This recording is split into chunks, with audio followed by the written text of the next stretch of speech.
of the things that I personally have been very much keen to learn more about is how you can bring such huge growth and make it happen in 2 years and only hire 10% more staff. How do you do that? Yeah. Well, I suppose what happened between 2008 and 2010 is we acquired a couple businesses, and it took a while for them to join and mesh into our business. But then, basically, so up in Newman, for example, 2 years ago we were doing $1 million a month. In November we did $12 million. And what happened, we won BHP over, and they just gave us job after job after job. And so that was some really strong growth because of that. And it was really, we had to prove ourselves first, and then they gave us the work. But the challenge is, when you're given all that work, is to deliver it. And with construction, you can put on a few project managers and site supervisors, and you can grow with not that many staff. So manufacturing would be far different. Exactly. Well, speaking of, you spoke about culture, you spoke about having the right people in the right seat and getting those that don't fit the mold, getting them as fast off as possible. What are some strategic, or let's say daily practices that Ahrens that really embeds, or that really shows that Ahrens is of a complete different mold? What are the leaders doing differently? What are the managers doing differently? How are they really getting everybody on board and driving in the right direction? Yeah. Well, our managers and highly successful people in our business lead by example. So that's a challenge. We really don't have any EAs. Mind you, I'm looking for an EA now. But because the problem is we control, and people that are successful in our business generally like to control things themselves, and that's good and bad. But they lead by example. For instance, the Bungie job, that wasn't going so well. Our construction director virtually he was basically over there 1 week on, 1 week off. Our Newman business wasn't going so well, and I actually went in to manage that 1 week on, 1 week off. And I suppose that's one thing that we're happy to take a risk to do things, but it's a leading by example. It's a really important thing to do, and then you have a team of people that gets behind you, and you can achieve great things through that. Would it be fair to say that you're one of those who's the general in the trenches along with the troops? Without a doubt.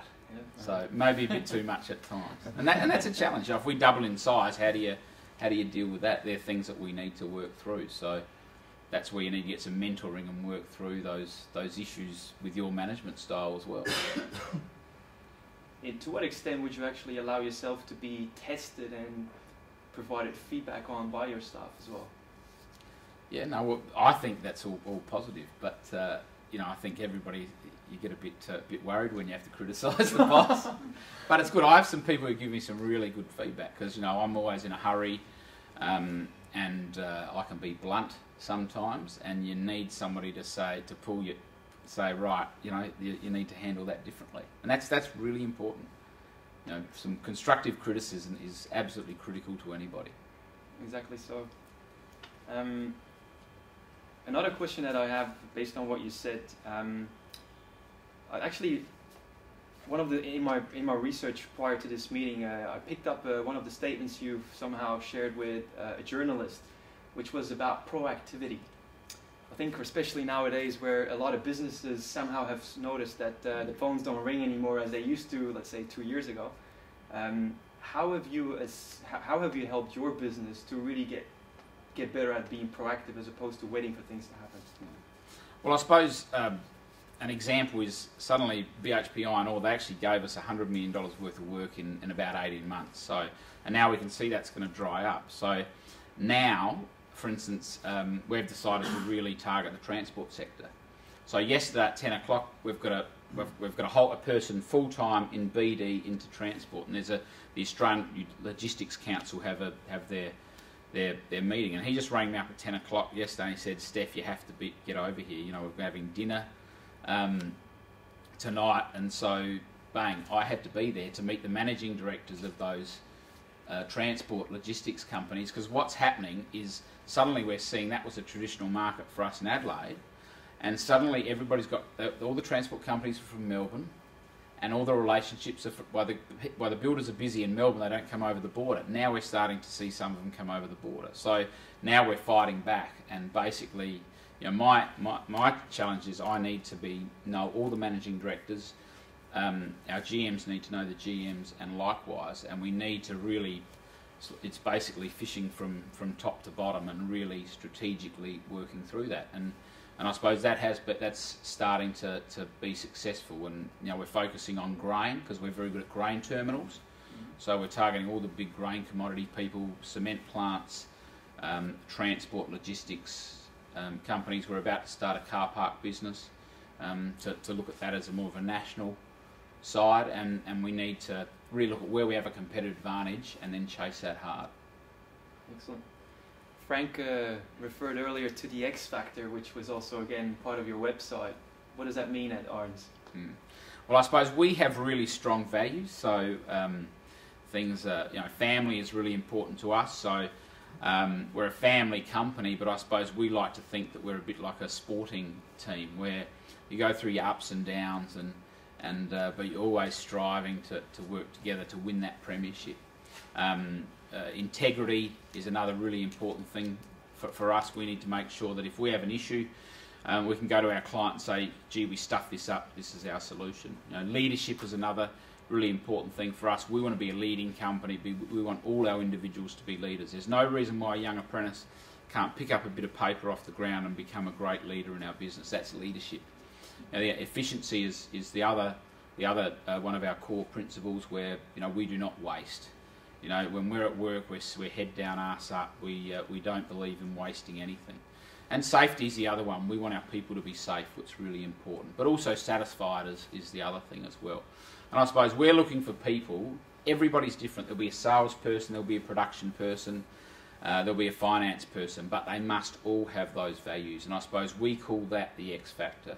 The person that has all those values, what's really important to our business. Sounds like you guys invest a lot of time in recruitment as well, and making sure that they're the right fit. We'd like to think so, but it doesn't always fit. You know, we just put on a big safety person from a big construction company, and basically I could see he wasn't going to fit, and you know, instead of prolonging the agony, after 2.5 months, we said, sorry, it's not going to work. You do not fit with our values. You know, you want to be up here, you need to work with our teams. It doesn't work. So it's difficult. The recruiting thing's very hard, and we find it really hard to get people. Fair enough. But once we got them and they're good, that's, you know, we like to think we've got them for life. Exactly, because they fit the family. Yeah. And we got tonight representatives from a variety of industries. We've got property, we've got food manufacturing and wholesale, we've got consulting, professional services, franchise, packaging solutions, ICT solutions, telecommunication, financial advice. And we have a quick look that I'm really manufacturing, obviously, property development, a variety of things. What do you, memberships as well and training, if there's anything that you find that really businesses should really need to get serious about and take on, what would be the one thing that seriously stand out for Stefan Ahrens? For us to where what we want to be successful, well, our key is that we need to have a competitive advantage. We need to be better than our competitors. You need to be better than your competitors. You need to look at that bit of gold, what differentiates yourself from the others, and really work on that, and really make sure you really focus on that. Now, for us in our construction business, we have a policy. We want to be our cost base. We want to be 10% better than anybody else, and we want to keep 5% and want to give 5% to our client. And that's what our aim is, and that's what we focus on. And we want to over deliver. And that's, if you're a service business, you know, your key is really to over deliver, to add value. At the end of the day, it's not about price, it's about delivery. It's all those things. It's about value for money, and you want to be able to add value to money for any of your clients, what's really important. Excellent. I'm pretty much done with my questions, so thanks for that.